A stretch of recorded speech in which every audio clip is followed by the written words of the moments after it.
Junior called in sick today at school and needed to be picked up. The nurse did a good job. She made sure he was comfortable, and she got his emergency contact number, his mom, and she gave it a call. Now, Junior's mom lives in Stillwater, Minnesota, but she commutes to St. Paul every day for work. She gets the call at about noon and immediately realizes she is in quite a predicament trying to pick Junior up. The reason for this is that the soonest bus route that will be active running from St. Paul back to Stillwater will be about 4 hours before the first one comes in. She realizes that she could call Junior's dad, but he's home without a car. This is because she had to drive it 3 miles to the nearest bus stop, even though they live in town, just in order to get a ride, and they can only afford one car. Junior's dad, without a reliable source of transportation during the day, is forced to work the night shift at 10 p.m. to 5 a.m. at the Andersen Windows Factory, which is just inside town. Now, Stillwater is a wonderful place to live, and I feel very grateful to have grown up in a town like this. But there's one outstanding issue that needs to be addressed urgently. And that is this, that Stillwater's current public transportation system excludes low income, specifically those one-car families, elderly residents, and disabled residents. And it makes it incredibly difficult for them to reach the critical services that they need.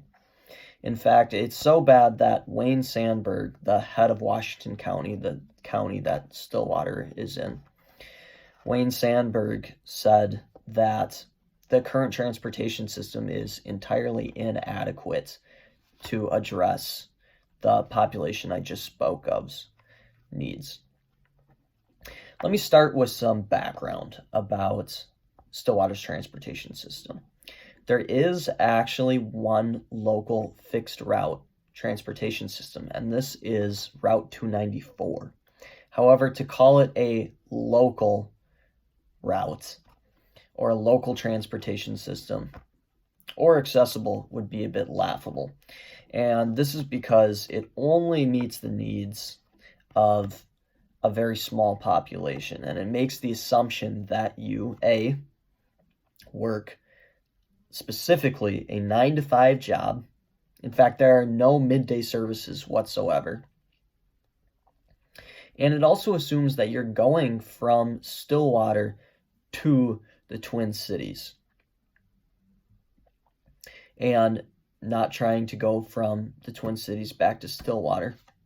And more importantly, for the population I earlier described, it assumes that you're not looking for transportation within the city of Stillwater itself. In fact, the bus route circles around the outside, does a quick loop around the outside of Stillwater, and then makes a beeline for the city.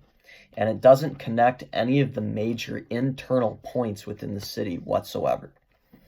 Now, this creates a major problem. Sheila Holbrook White, which is the mobile manager for Washington County, says that if these things are not true, you're completely out of luck looking for a transportation system within the city. There's nothing else. Now, this is a big problem for the elderly population, which the 2018 Washington County Transit Needs Study says makes up 15% of Stillwater, and Minnesota.gov says it's the fastest growing population within Washington County. So a significant amount. And also these disabled people who cannot drive or can't make sometimes mile walks to get to the nearest bus stop. They can't get to a doctor, not even in town. In fact, I talked to an elderly woman, Marianne Bloom, who's had to reschedule and cancel several doctor's appointments just because she could not get a ride from one of her family members to a doctor's office, which is in town. Now, it also affects low-income families, like in the case I talked about earlier, where especially if you only have one car, it can be very difficult to even hold a steady job. And if that car were to break down, as it often does, they might find it difficult to hold any job at all because they have no source of transportation within the city.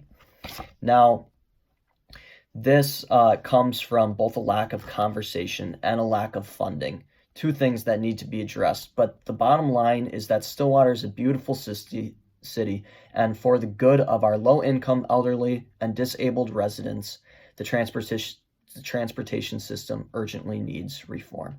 Thank you very much.